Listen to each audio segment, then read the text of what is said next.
¿Sabes dónde vives? En este hermoso plano terrestre, lleno de misterio y aventuras para los arcontes. Para Aarón y sus hijos, se hicieron túnicas de tela de lino tejidas artísticamente, las mitras y el turbante de tela de lino, y la ropa interior de tela de lino fino. La faja era de tela de lino fino y de lana teñida de color azul, carmesí y escarlata, recamada artísticamente, como se lo mandó el Elohim a Moisés. En este video, pongamos más claros los pasajes de la Biblia con el traductor en lenguas muerta Mauro Biglino.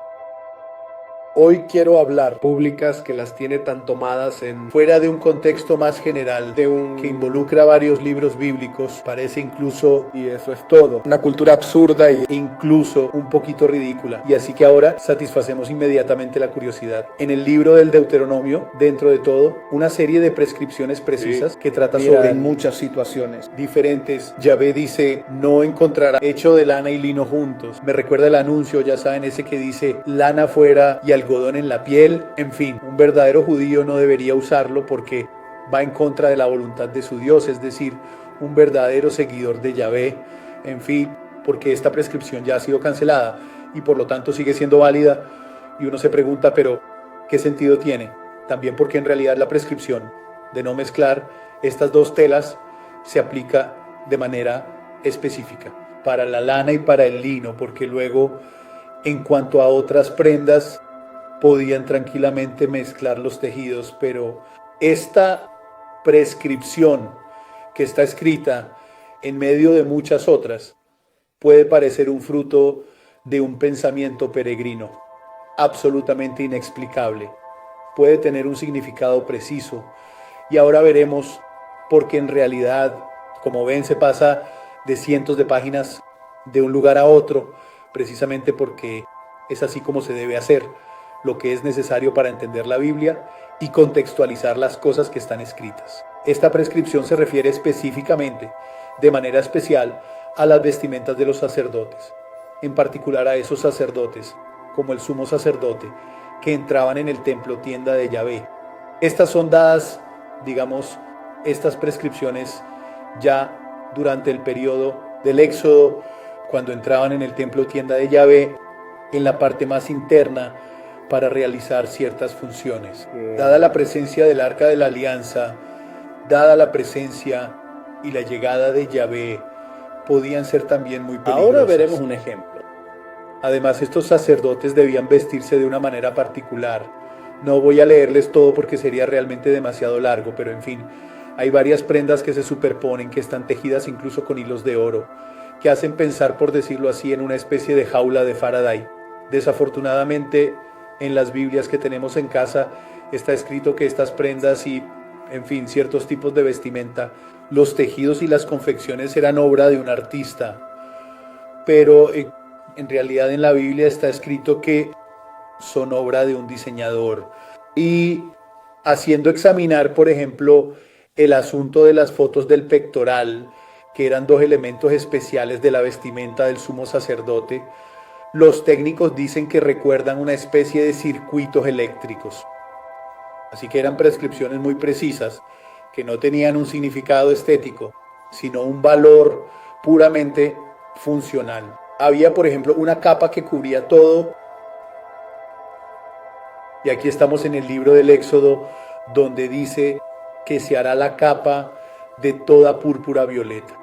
En su centro habrá una abertura para la cabeza. Alrededor de la abertura habrá un borde tejido. Será como la abertura de una coraza que no se desgarra. Es decir, esta capa no debía desgarrarse en absoluto, debía permanecer intacta porque tenía funciones protectoras precisas. Harás en su borde, y aquí entramos en un ámbito que podría parecer al menos extraño, harás en su borde granadas de púrpura violeta, púrpura roja y escarlata alrededor de su borde, y en medio de él alrededor cascabeles de oro, un cascabel de oro y una granada, un cascabel de oro y una granada alrededor del borde de la capa de Aarón. Es decir, el sumo sacerdote la usará al oficiar y su sonido se oirá cuando entre en el lugar sagrado, es decir, en la parte delante del Señor y cuando salga. Así no morirá. Hemos leído bien y hemos escuchado bien. no moriría, se debían oír estas campanillas sonar. Ahora, podemos Que un pensar autor bíblico haya inventado algo así, porque Dios quería oír y hacer sonar. unas campanillas, de lo contrario mataba al sumo sacerdote, que era lo que no lo hacía morir.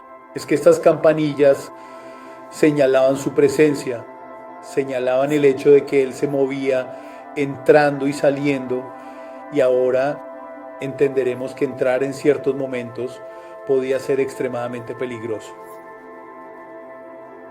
Ahora, ¿cómo sonaban y por qué sonaban? Saben, se pueden hacer muchas hipótesis.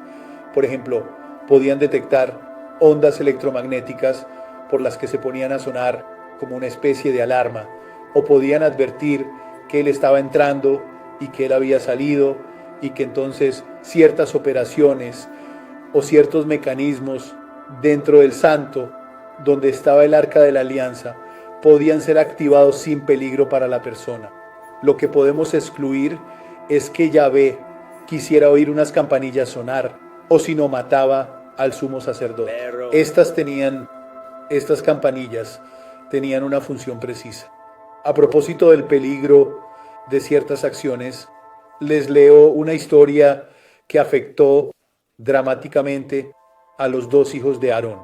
Estamos en el capítulo 10 del libro de Levítico, donde se dice que Nadab y Abiú, hijos de Aarón, tomaron cada uno un incensario y lo llenaron de fuego. Pusieron incienso sobre él y ofrecieron al Señor un fuego no conforme a las prescripciones del Señor. Recuerdo que en hebreo siempre está escrito Yahweh. Entonces un fuego salió de la presencia del Señor, los consumió y ellos murieron delante del Señor. Aquí estamos realmente en una situación muy extraña. Tenemos dos hijos. No lo entendí. Del sumo sacerdote que llevan una ofrenda a Yahweh. Como esta ofrenda no es conforme, así está escrito, a las solicitudes de Yahweh, estos mueren, son quemados. En realidad, en hebreo, en lo que respecta a la definición de esta ofrenda, se dice que era una ofrenda extraña, extranjera, una ofrenda que incluso derivaba de la raíz sur, repugnante, asquerosa. Entonces podríamos pensar que se equivocaron de mezcla también, porque Yahweh se había enojado. Mucho esto. Preciso en dar las indicaciones de la composición de la mezcla que quería que se le quemara. Había dado las proporciones exactas y es difícil pensar que pudieran haberse equivocado en algo así. Sin embargo, si vamos a leer la explicación que la propia Biblia nos da de esto, obtenemos una impresión diferente. Siempre en el libro de Levítico, en el capítulo 16, se refiere a ese evento y se dice que el Señor habló a Moisés después de que murieron los dos hijos de Aarón, mientras presentaban su ofrenda delante del Señor. El Señor dijo a Moisés: habla a Aarón, tu hermano, y dile que no entre en cualquier momento en el santuario, es decir, en la parte más interna del santuario, más allá del velo frente al propiciatorio que está sobre el arca, de lo contrario podría morir. Cuando me manifieste en la nube sobre el propiciatorio, así es como Aarón deberá entrar en el santuario. Tomará un becerro para el sacrificio expiatorio, un carnero para el holocausto, vestirá una túnica sagrada de lino y se pondrá calzones de lino, se ceñirá con un cinturón de lino y se envolverá con un turbante de lino.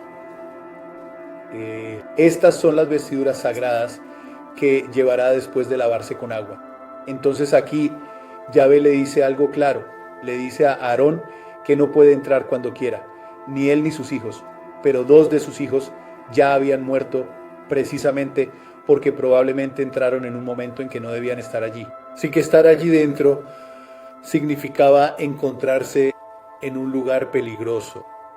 Y Yahvé lo dice claramente, y luego dice que debía vestirse de lino, es decir, tener el lino sobre la piel. Esto, avancemos cientos de páginas en la Biblia. Vamos al libro de Ezequiel. Se repite con una adición particular. Dice: al acceder a las puertas del patio interior del templo, los sacerdotes vestirán ropas de lino, no llevarán ninguna prenda de lana cuando vayan a oficiar a las puertas del patio interior y dentro del santuario. Sobre su cabeza habrá un turbante de lino y calzones de lino alrededor de sus caderas. No se ceñirán con prendas que provoquen sudor, es decir, no debía haber humedad en la piel.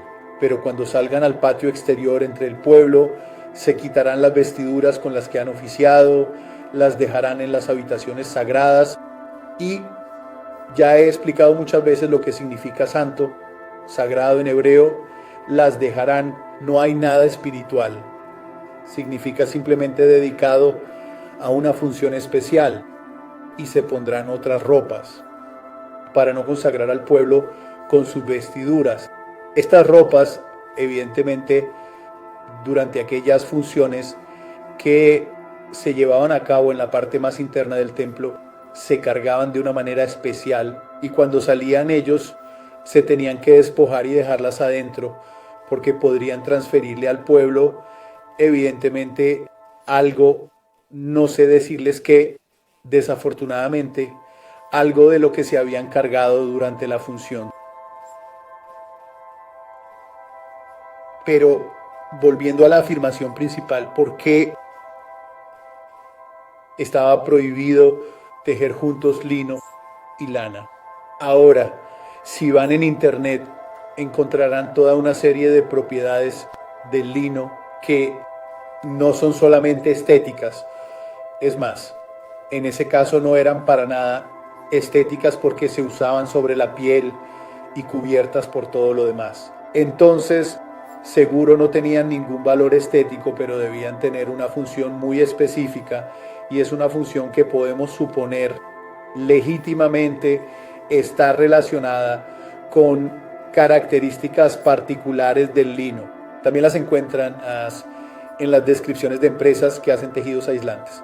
Las propiedades del lino son múltiples: aislante térmico, acústico, buena difusión al gas y al vapor, es decir, transpirable, tiene una buena absorción de humedad, baja carga electrostática, no conduce la corriente, particularmente con respecto a los campos eléctricos. Hábitos alternativos. Hablando de aislantes, como por ejemplo también de verdaderos y propios tapices aislantes, el principio en que se basa es que el elevado poder aislante se obtiene interponiendo films de aluminio con fibras naturales de lino. Los tejidos hechos de esta fibra son higiénicos, higroscópicos, regulan el intercambio térmico, reducen y por lo tanto la unidad de la piel, reflejan los rascacielos, no acumulan electricidad estática y por lo tanto reducen los efectos del calcio. Los campos de ese tipo de corriente protegen de las radiaciones ionizantes y de la contaminación electromagnética. ¿Qué ocurría dentro del templo? Lamentablemente no te lo sé decir con detalle.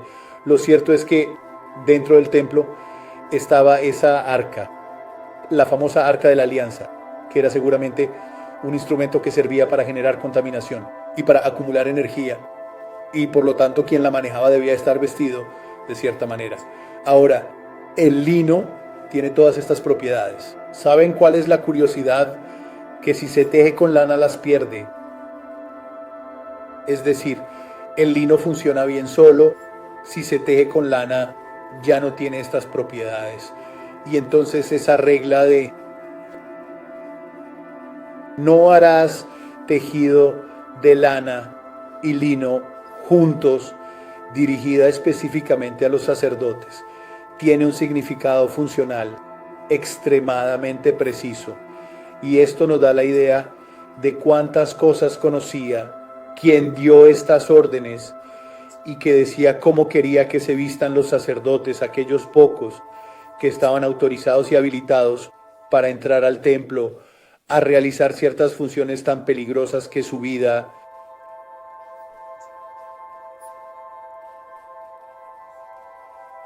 y, si lo desean, su vitalidad, es decir, su movimiento, debía ser incluso señalado por campanillas que sonaban y documentaban el hecho de que el sacerdote se estaba moviendo. Entonces, a partir del discurso de no juntar lana y lino, porque el lino tenía una función protectora específica para los sacerdotes, y repito, no estética, ya que se ponía en la piel, los cubría completamente. Por lo tanto, nadie veía ese lino, así que no había nada bonito que ver. A partir de esa orden, de esta indicación de no juntar lana y lino, porque si no el lino perdería sus capacidades, esto nos dice una vez más cuán informados estaban los autores bíblicos.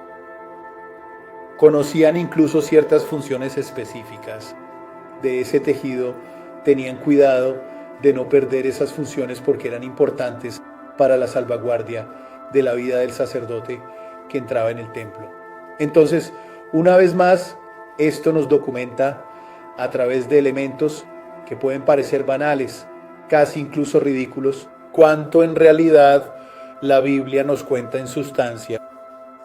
Historias reales, en sustancia nos proporciona información valiosa. A Dios gracias, hasta la próxima.